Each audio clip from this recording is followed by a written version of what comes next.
할렐루야. 은혜를 사모하여 예배의 자리에 나오신 여러분들 진심으로 환영합니다. 오늘 하루 주님과 함께 동행하는 복된 한 날 되길 소망합니다. 함께 찬양하시겠습니다.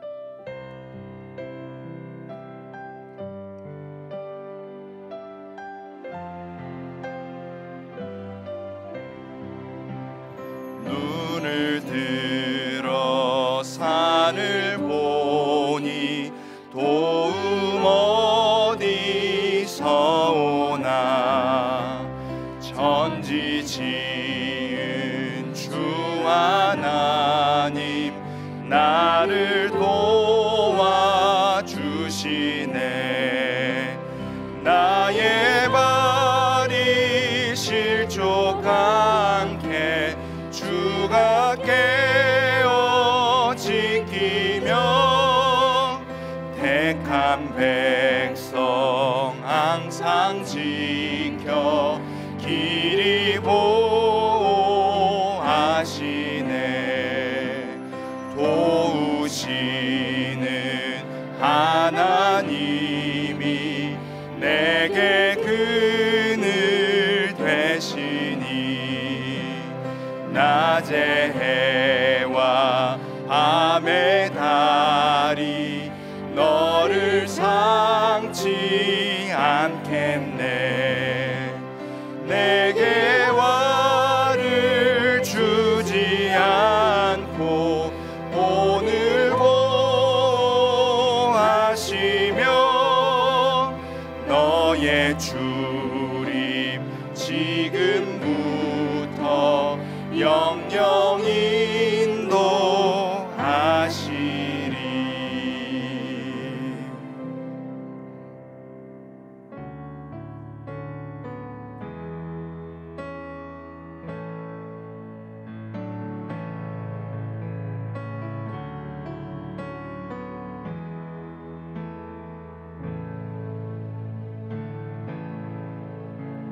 주여 우린 연약합니다.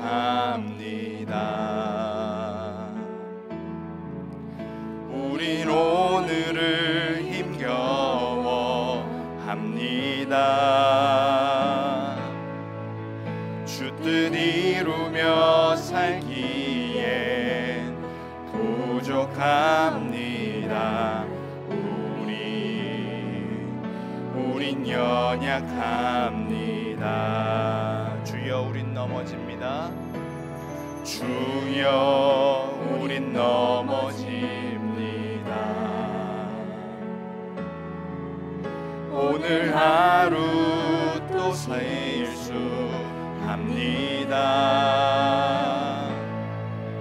주의 긍휼을 구하는 죄인입니다.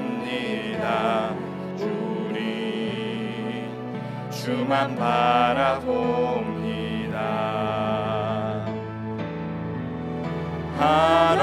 한없는 주님의 은혜 온 세상 위에 넘칩니다.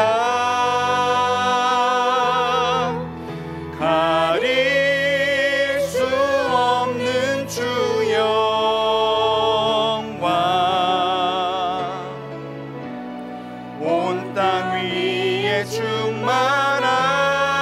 충만합니다. 주님만이 길이 오니. 우린 그 길 따라갑니다.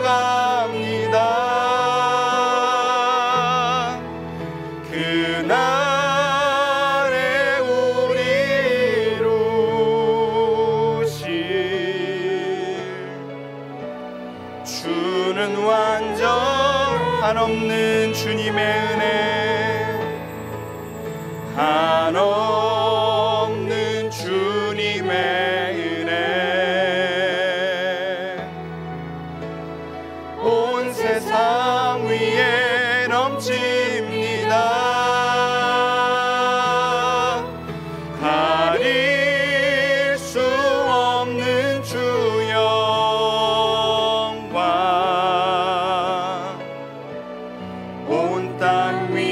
충만합니다.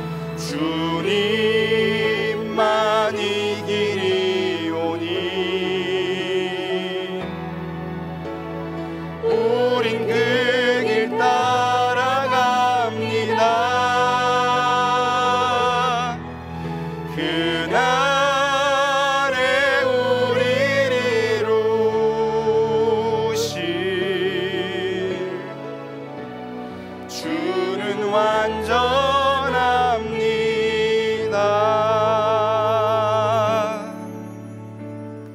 이 새벽 다시 회복시키소서라는 제목으로 함께 말씀 나눕니다. 주님, 우리 예양의 환우들 회복시키소서, 우리의 상한 몸과 마음 회복시키소서, 우리 교회와 나라와 사회를 회복시켜달라고 우리 주여 한번 외치신 후에 간절히 기도하겠습니다. 주여. 하나님 아버지, 이 새벽 우리를 불러주신 그 은혜에 다시 한번 감사와 찬양을 올려드립니다. 하나님, 다시 한번 우리를 회복시켜 주옵소서. 우리를 회복시켜 주옵소서. 특별히 사랑하는 예양의 환우들을 회복시켜 주옵소서. 하나님, 저들의 신음소리를 들으시고 외면치 말아 주옵소서. 하나님, 저들의 상한 육신을 회복시켜 주옵소서. 주여, 간절히 기도하오니 우리를 긍휼히 여겨 주옵소서. 주님, 우리의 상한 몸과 마음 회복시켜 주옵소서. 우리의 교회를 회복시켜 주옵소서. 하나님, 이 사회와 나라를 회복시켜 주옵소서. 우리를 새롭게 하실 분은 주님이시오니 주여, 우리를 붙잡아 주옵소서. 주님, 우리는 연약합니다. 주님, 우리는 연약합니다. 하지만 주님은 강하고 위대하시오니 우리를 붙잡아 주옵소서. 성령 하나님, 이 시간 다시 한번 주의 말씀 듣습니다. 주의 말씀으로 우리의 상한 몸과 마음을 회복시키시되 성령으로 충만하게 하여 주옵소서. 주님의 은혜가 아니면 아무것도 할 수 없음을 다시 한번 겸손히 고백합니다. 주님, 이 시간 우리의 몸과 마음을 회복시키시되 주의 말씀으로 인도하여 주옵소서. 주여, 우리를 붙잡아 주옵소서. 성령님, 우리를 새롭게 하여 주옵소서. 주여, 주님 앞에 나아갑니다. 성령님, 인도하여 주옵소서. 우리를 붙잡아 주옵소서.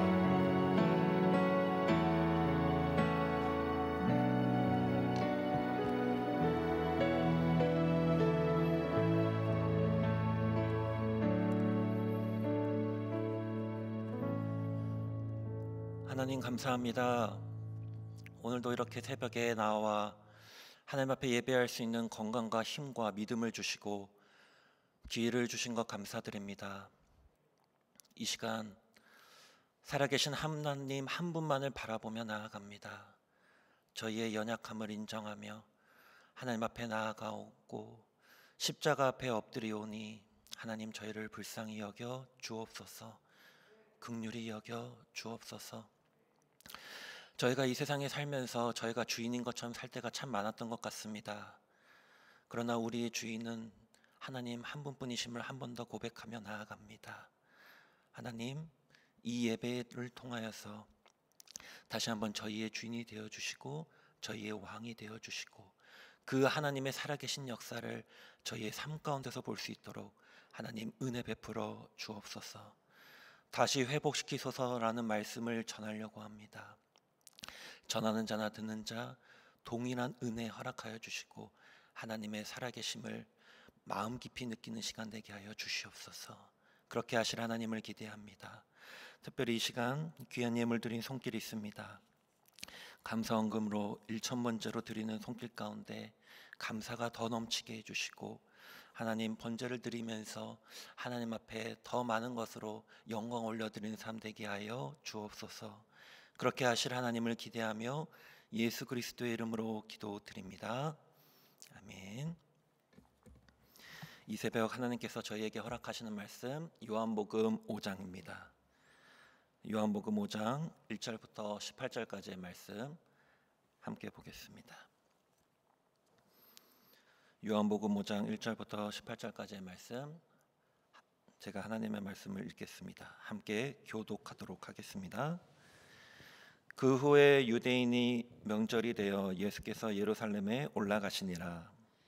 예루살렘에 있는 양문 곁에 히브리 말로 베데스다라 하는 못이 있는데 거기 행각 5이 있고 그 안에 많은 병자, 맹인, 다리 저는 사람, 혈기 마른 사람들이 누워 물의 움직임을 기다리니 이는 천사가 가끔 못에 내려와 물을 움직이게 하는데 움직인 후에 먼저 들어가는 자는 어떤 병에 걸렸든지 낫게 되밀어라.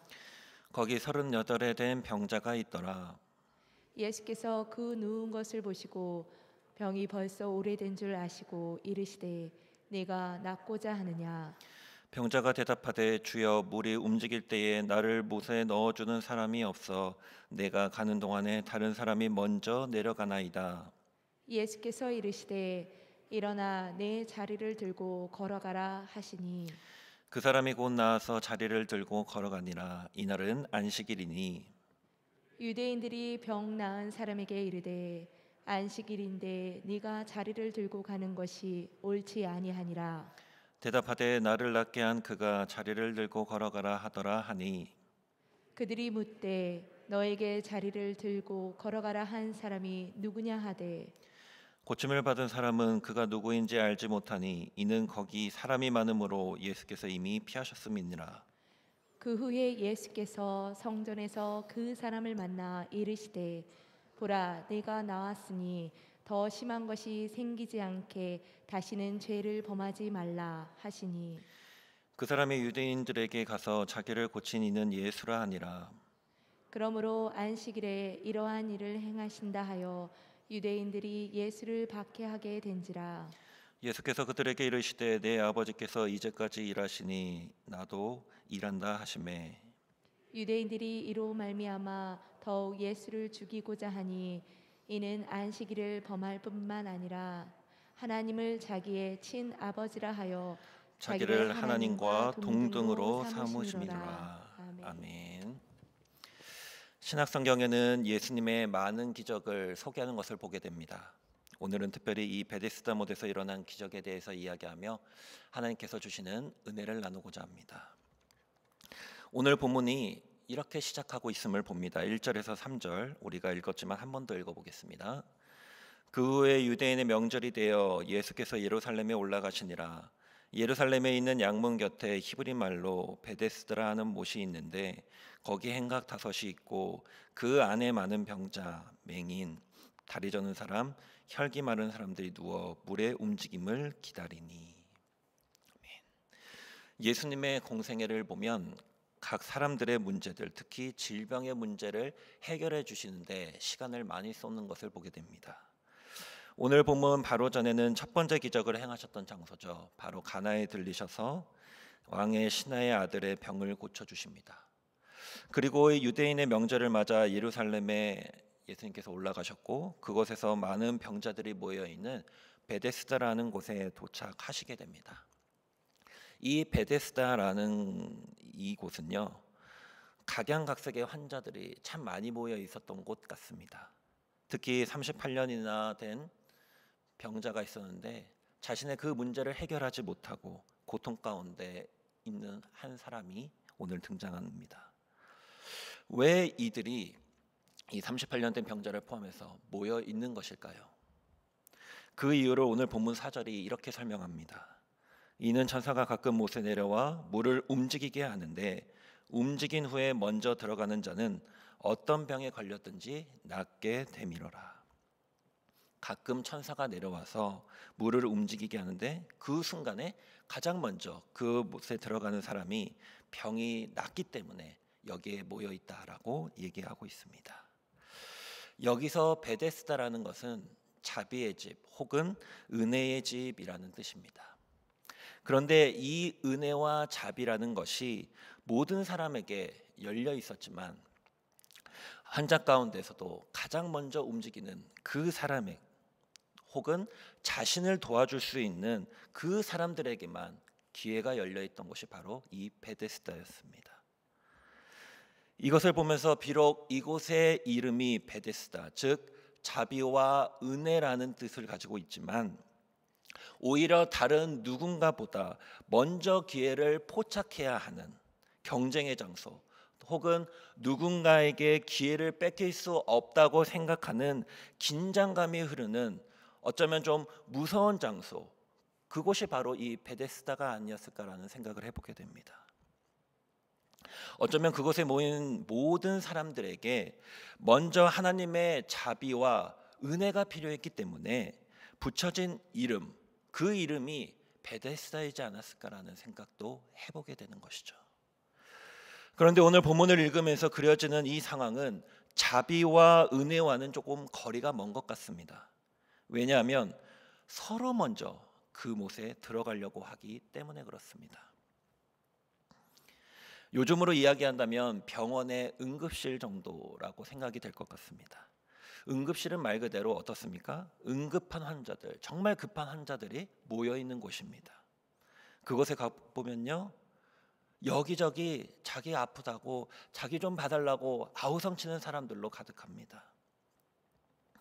응급실에 들어온 환자들은 누구나 같은 생각을 할 것입니다. 지금 내가 제일 아프고 내가 제일 심각한 상태다라는 것을요. 그래서 주변에 있는 다른 사람들을 돌봐줄 여유, 돌아볼 여유가 없는 것이죠. 그렇게 누군가라도 아는 사람이 있다면, 정말 누군가라도 나를 도와줄 수 있는 사람이 있다면 참 좋겠다. 그 절박함이 있는 곳, 그것만이 있는 곳, 바로 그것이 이 응급실입니다. 또 베데스다입니다. 그것과 같은 것이 오늘 바로 본문의 베데스다라고 볼 수 있는데요. 또 본문 1절을 보니까 명절이라는 말이 눈에 띕니다. 그날이 뭐 6월절인지 아니면 감사절인지 이것은 나와 있지 않아서 알 수 없지만, 명절이 되어 사람들이 가족 단위로 모이는 시기였던 것 같습니다. 그렇게 가족 친지들이 모여서 많은 이야기를 나누며 즐겁게 시간을 보내는 그때, 그것이 아주 일반적인 명절을 보내는 어떤 분위기였지만, 이 38년 동안이나 오직 병낫기를 기다려온 이 사람에게 명절이 어땠을까? 우리가 한번 생각해 보면 좋겠습니다. 여러분 어떨 것 같습니까? 아마 참 오지 않았으면 하는 참 괴로운 날이었을 것 같습니다. 환자 본인의 아픔도 아픔입니다만 38년이나 된 이 환자를 돌보는 그 가족들, 그들도 얼마나 힘이 들었을까요? 오늘 본문의 이 병자를 보면서 참 우리의 인생이라는 것이 이와 같이 해결하기 힘든 문제들을 안고 살아간다라는 생각을 해보게 됩니다. 이것은 결국 우리가 스스로 그 문제를 다 해결할 수 있는 능력이 없다라는 것이기도 합니다. 이게 인간의 한계이고, 그렇기에 우리는 주님이 함께해 주셔야 하는 존재들인 것입니다. 그래야 이 세상을 비로소 그리스도인답게 살아갈 수 있게 되는 것이죠. 다시 한번 4절의 말씀을 보겠습니다. 제가 읽어봅니다. 이는 천사가 가끔 못에 내려와 물을 움직이게 하는데, 움직인 후에 먼저 들어가는 자는 어떤 병에 걸렸든지 낫게 되밀어라. 성서학자들에 의하면요, 이 말은 실제로 존재하는 것이 아니라 그런 소문이 있었다라고 합니다. 어쩌면 이 소문은 정말 지푸라기라도 잡고 싶어하는 그 절박함, 심정을 가진 사람들에게 마지막 희망이 아니었을까라는 생각을 해보게 됩니다. 이전에 어떤 뉴스에서 그런 기사를 본 적이 있습니다. 연로하신 할머니 그리고 할아버지를 상대로 이게 좋았더라라면서 거짓 상품으로 물건을 팔아 그 이익을 가로챘다라는 것입니다. 다른 건 몰라도 그 할아버지와 그 할머니들은 어떤 마음이었을까요? 정말 오늘 이 본문의 베데스다에 이 나오는 주인공처럼 정말 절박하지 않았을까요? 정말 지푸라기라도 잡는 그 심정으로 그 판매자의 말을 듣고 기대하면서 그것을 구매하셨을 텐데 말이죠. 그렇게 마지막 소망을 품고 찾아온 사람들의 절박한 마음이 느껴지는 곳, 거기가 바로 오늘 본문의 베데스다였습니다. 그곳에는 많은 환자들이 있었지만 특별히 예수님은 이 38년간 앓고 있는 한 환자에 주목하셨습니다. 본문 5절입니다. 거기 38에 된 병자가 있더라. 그곳에는 여러 환자들이 참 많은데요. 왜 이 한 사람에게 예수님께서 주목하시고 시선이 머물렀을까요? 왜 그 사람이 오늘 본문의 기적의 주인공이 되었을까요? 어쩌면 그 사람의 아픔이 또 예수님의 시선을 끌지 않았을까요? 당시 사람들은 50년 정도의 좀 짧은 평균 수명을 살았다고 하는데요. 병자의 이 38년이라는 세월을 놓고 봤을 때 그 사람의 인생을 보면요, 평균 수명하고 비교해 봤을 때 절반 이상, 어떻게 보면 거의 그 많은 시간들을 보냈다라고, 평생을 보냈다라고 생각해도 말해도 과언이 아닐 정도입니다. 만약 내 삶의 평생을 이 병으로, 어떠한 병으로 살아가야 한다면 어쩌면 그것이 죽는 것보다 못한 시간은 아닐까요? 안산제일교회 원로 목사님이신 고은 목사님이라는 분이 계십니다. 그분은 시인이신데요. 어느 날 고 목사님께서 암이라는 그 판정을 받으시게 되고 그 때문에 오랫동안 투병을 생활을 하셨었습니다. 그러던 어느 날 그 목사님을 찾아간 한 후배 목사님이 물었습니다. 목사님, 힘드시죠? 그러자 목사님이 말씀하십니다. 허허, 교인들이 항상 항암 치료한다고 하면 하나보다 했지, 이렇게 힘든지 몰랐어. 나도 확실한 천국 소망을 두고 사는 사람인데 이거 안 받고 빨리 천국 가고 싶다는 생각이 들어. 진짜 자기 생명 걷어가시고 우리 목사님 살려달라고 정말 철회하면서 목숨 걸고 기도하는 교인들만 아니라면 나는 정말 이거 항암 안 받고 싶어. 그러시면서 투병 중에 쓰신 시 한 편을 내보이셨다고 합니다. 그 시를 소개하고자 합니다. 제목, 주님, 내 아픔이 너무 커서. 주님, 내 아픔이 너무 커서 그 아픔이 가족들의 아픔이 되지 않기를 기도합니다. 주님, 내 아픔이 너무 길어서 그 아픔이 교회의 어두운 그늘이 되지 않기를 기도합니다. 주님, 내 아픔이 유별나서 세상 사람들의 조롱거리가 되지 않기를 기도합니다. 그냥 혼자 아프고 혼자 울기도 지금은 너무 벅차기 때문에. 이 고은 목사님의 이러한 아픔처럼 오늘 본문의 38년 된 병자 또한 최소한 이런 아픔을 느끼며 살지 않았을까요? 그런데 오늘 본문 6절 말씀을 보니까 예수님께서 이렇게 말씀하십니다. 예수께서 그 누운 것을 보시고 병이 벌써 오래된 줄을 아시고 이르시되 내가 낫고자 하느냐. 흥미로운 것은 당시 주님은 기적을 행하시는 분으로 유명하신 분이셨습니다. 그런데 정작 그들은 그 주님을 바라보지 않았습니다. 그들은 주님께 눈길 한번 주지 않았고요, 오직 그 베데스다 연못만을 바라보고 있었습니다. 그런데 어쩌면 그들의 모습이 우리들의 모습은 아닐까 싶습니다. 돈만 있으면 정말 내가 가지고 있는 그 문제가 다 해결이 될 것 같은데 돈이 내게 오지 않습니다. 한 번만 나에게 기회를 더 준다면 정말 잘할 것 같은데 그 기회도 내게 찾아오지 않습니다. 마치 많은 사람이 로또를 사고 정말 허황된 꿈을 꾸는 것처럼 말입니다. 지금 베데스다에 있는 사람들이 자신들을 보시고 아시며 근원이 되시는 주님을 바라봐야 하지만 그것이 아니라 자신의 문제에만 집중을 하고 있다는 것이죠. 그렇다면 주님을 바라본다라는 것은 어떤 의미일까요? 우리가 문제에 집중한다는 것과 어떤 차이가 있을까요? 우리가 주님을 바라봐야 하는 그 주님 안에서, 그 빛 안에서 나의 어둠이 보이고 나의 문제가 그때부터 보이게 되는 것입니다. 그렇습니다. 진정한 문제 해결은 우리가 앓고 있는 병을 바라보는 그 차원의 문제가 아니라 그 근원이 무엇인지 주님 앞에서 바라봐야 합니다.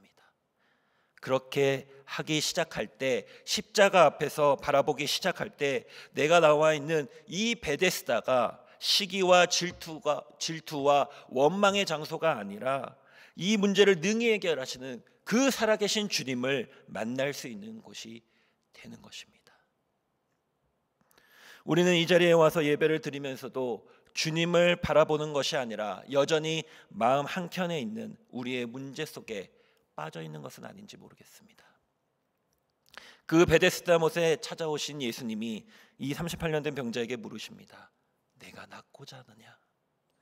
주님의 물음에 그가 뭐라고 대답합니까? 네 주님, 낫고 싶습니다 라고 대답합니까? 그렇게 얘기하지 않습니다. 7절입니다. 병자가 대답하되 주여, 물이 움직일 때에 나를 못에 넣어주는 사람이 없어 내가 가는 동안에 다른 사람이 먼저 내려가나이다. 무슨 말씀입니까? 자신의 상황이 지금 원망스러운 것입니다. 자신의 인생에서 도와주는 사람이 없어서 내가 이 모양 이 꼴로 살아간다며 한탄하는 모습을 보이고 있는 것이죠. 어쩌면 이 또한 우리의 모습은 아닐지 모르겠습니다. 우리가 예수님을 믿는다고 하고 말씀을 들으려고 하고 예수님 안에서 우리의 문제가 해결되길 원한다고 하면서 정작 우리의 삶에 문제가 닥치면 너무 부정적인 것은 아닌지 저도 저 자신을 돌아봅니다. 혹시 마음속에 해결되지 않은 원한이 있고 누구 때문에 원망하는 마음이 있는 것은 아닌지 오늘 우리는 이 말씀을 통해서 돌아봐야 할 것입니다. 그런데요, 이 병자가 그렇게 자신의 삶을 원망해야만 했을까요? 물론 그에게는 참 한탄스러운 일이었을 것입니다. 도와주는 사람이 없어서 무려 38년이라는 그 긴 시간 동안 그렇게 살아야 했으니 말이죠. 그러나 38년 동안 몸을 제대로 움직이지 못하는 상태에서 살았지만 그 삶의 이면에는 누군가의 도움이 그래도 있지는 않았을까요? 제대로 몸을 움직이지 못하는 그가 살아서 숨쉬고 먹고 살 수 있었던 것 과연 혼자서 했을까요? 아닙니다. 최소한 그를 사랑하는 누군가가 그를 도와줬을 거라는 것입니다. 어쩌면 주님께서 내가 낫고자 하느냐라고 물으셨을 때 그가 인생을 한탄하기보다 네 주님 정말 낫고 싶습니다 라는 소망과 희망과 긍정의 말로 나아갔다면 얼마나 좋았을까라는 생각을 해보게 됩니다. 여기서 중요한 포인트는 예수님께서 38년 된 병자를 일으키셔서 낫게 하신 것도 중요하지만 주님께서는 그의 삶의 태도를 지금 묻고 계시고 다시는 옛생활, 즉 피해의식이나 원망의 감정을 가지고 그 생활로 돌아가지 말라는 당부로 이 기적이 끝나고 있다는 것을 우리는 주목해야 됩니다. 오늘 말씀을 보면서 우리들 인생의 가장 무서운 것은 어쩌면 우리의 질병이나 어려움이 아니라 우리 안에 해결되지 않은 상처 그리고 원망이 아닐까라는 생각을 해보게 됩니다. 6절의 말씀처럼 주님께서 우리의 문제를 아시고 낫기를 원하느라고 물으셨을 때에 우리의 원망으로 인해서 혹 우리가 그 주님의 음성에 대답을 못하는 것은 아닌지, 이러한 오늘의 우리들에게 가장 필요한 것이 그럼 무엇일까요? 예수님께서 뭐라고 말씀하실까요? 내 자리를 들고 걸어가라라는 것입니다. 8절과 9절의 말씀입니다. 예수께서 이르시되 일어나 내 자리를 들고 걸어가라 하시니 그 사람이 곧 나와서 자리를 들고 걸어가니라. 이날은 안식일이니. 예수님께서 38년이나 걷지 못하고 누워있던 사람들에게 자리를 들고 걸어가라라고 명령하십니다. 그런데 그날이 안식일이었다라고 말씀합니다. 어쩌면 주님이 보시기에 이 병자에게 중요한 것은 일어나 걷는 것이 아니라 그가 38년 동안 누워 있었던 그 병에 흔적이 있던 자리, 그 상처와 과거의 자리를 들고 일어나라라는 것입니다. 즉 단순히 일어나는 게 문제가 아니라 그가 잊고 싶어하는 과거와 상처를 다 잊고 더 정확하게 얘기를 한다면 나사렛 예수 그리스도의 이름으로 그 상처를 극복하라라는 것입니다. 그리고 중요한 포인트가 14절에 있습니다. 14절의 말씀입니다. 그 후에 예수께서 성전에서 그 사람을 만나 이르시되 보라 내가 나았으니 더 심한 것이 생기지 않게 다시는 죄를 범하지 말라 하시니. 아멘. 무슨 말씀입니까? 안식일의 주인이신 예수님께서 그에게 일어난 기적도 중요하지만 더 중요한 것은 이제부터 그 기적에 합당한 삶을 살아보라라는 것입니다. 왜냐하면 다시는 죄를 짓지 말라라고 말씀하고 계시기 때문입니다. 이렇게 오늘 예수님께서 이 베데스다에서 만난 38년 된 환자에게 다시는 죄를 범하지 말라라고 부탁하신 것을 보면요, 이 사람의 38년 된 병의 근원이 죄의 문제였다는 것을 우리는 보게 됩니다. 오늘 저와 여러분 중에 내 삶에서 당하고 있는 질병의 문제나 고통의 문제가 죄에 대한 문제라면 하나님 앞에서 돌이켜야 할 것입니다. 그리고 오늘 병자처럼 우리가 이미 이 베데스다의 은혜를 경험했음에도 불구하고 다시 이전의 제된 모습으로 돌아갔다면 삶의 태도를 바꾸기로 다시 한번 결단해야 할 것입니다. 감사하게도 시작이 반이라는 말이 있듯이 저와 여러분이 이 자리에 앉아 있는 것부터가 하나님께서 베데스다의 은혜를 부어주시는 시작이 되는 줄 믿습니다.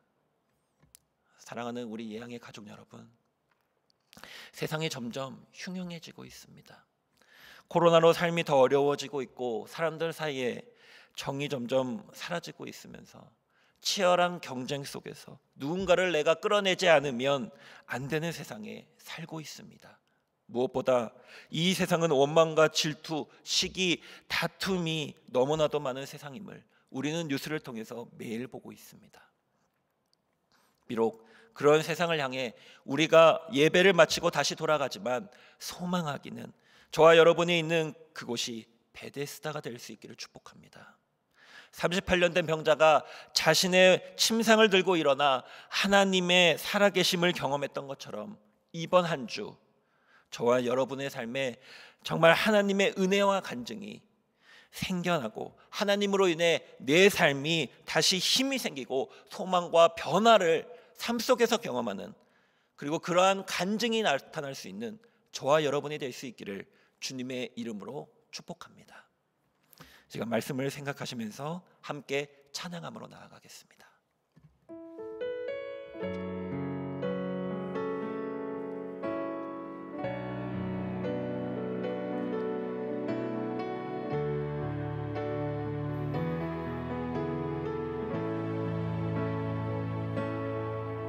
주께 가까이 날 이끄소서. 간절히 주님만을 원합니다. 채워주소서.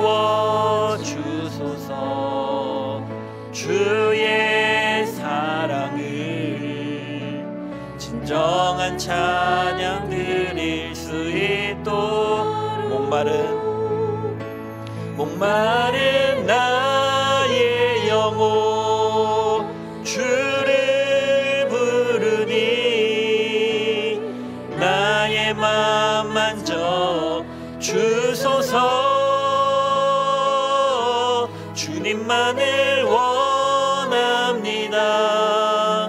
더 원합니다. 나의 맘 만져 목마른 나의 영혼, 목마른 나의 영혼 주를 부르니 나의 맘 만져 주소서. 주님만을 원합니다. 더 원합니다. 나의 맘 만져 주소서. 이 시간 합심해서 기도할 때에 주님, 이 모습 그대로 주님께 나아갑니다. 나의 모든 것 아시는 그 주님께 나아갑니다. 여호와 라파의 하나님이시여, 나를 불쌍히 여겨 주옵소서. 다시 한번 나사렛 예수 그리스도의 이름으로 일으켜 주시고 하늘의 회복을 허락하여 주옵소서. 간절한 마음으로 주여 부르짖고 합심해서 기도하며 나아가겠습니다. 주여 할렐루야. 살아계신 아버지 하나님, 여기까지 인도하신 에베네셀의 하나님 감사와 영광을 올려드립니다. 하나님, 한 번 더 하나님의 말씀을 들을 수 있는 기회를 주신 것 감사합니다. 아버지, 특별히 오늘 베데스다의 말씀을 통하여서 다시 한번 아버지 저희의 소망이 하나님께만 있음을 아버지 다시 한번 깨닫게 하시며, 아버지 흐트러진 저희의 마음과 불안한 아버지 갈대 같은 저희의 마음이 다시 한번 십자가의 주님을 바라볼 수 있도록 하게 하심에 감사를 드립니다. 아버지 하나님, 다시 한번 이 시간 여호와 라파 그 주님을 바라보며 나아갑니다. 하나님, 저희를 불쌍히 여겨 주시옵소서. 긍휼히 여겨 주옵소서. 아버지 하나님, 저희의 마음이 또 저희의 육신이 너무나도 약하여 아버지 아프고 힘들 때가 많이 있습니다. 특별히 우리 예양의 가족 중에 암으로 힘들어하는 아버지 고통 중에 있는 아버지, 어쩌면 정말 이 38년 병자와 같은 그 절박함과 간절함으로 기도하고 있는 우리 양의 가족들이 있습니다. 아버지 하나님이시여, 저들을 찾아가 주시고 우리 여호와 하나님께서 꼭 안아주시고 아버지 위로하여 주옵소서. 나사렛 예수 그리스도의 이름으로 일으켜 주시고 강건케 하여 주옵소서. 한 번 더 살아계신 하나님의 역사를 경험케 하여 주시옵소서. 그 주님을 만날 수 있는 은혜를 허락하여 주옵소서. 주님, 그들의 간절한 기도를 외면치 말아 주옵소서. 아버지, 또 그들을 아버지 간호하며 함께 기도하는 가족들 동일하게 아버지 하나님께서 위로하여 주시고 힘을 더하여 주셔서 소망을 더하여 주시옵소서. 그래서 끝까지 좋으신 하나님, 그 하나님 안에서 아버지 하나님의 살아계신 역사를 경험케 하여 주옵소서. 우리 양의 가족들 오늘 하루 어디에 있든지 살아계신 하나님 안에서 평안할 수 있도록 역사하여 주시옵소서. 하나님 감사합니다.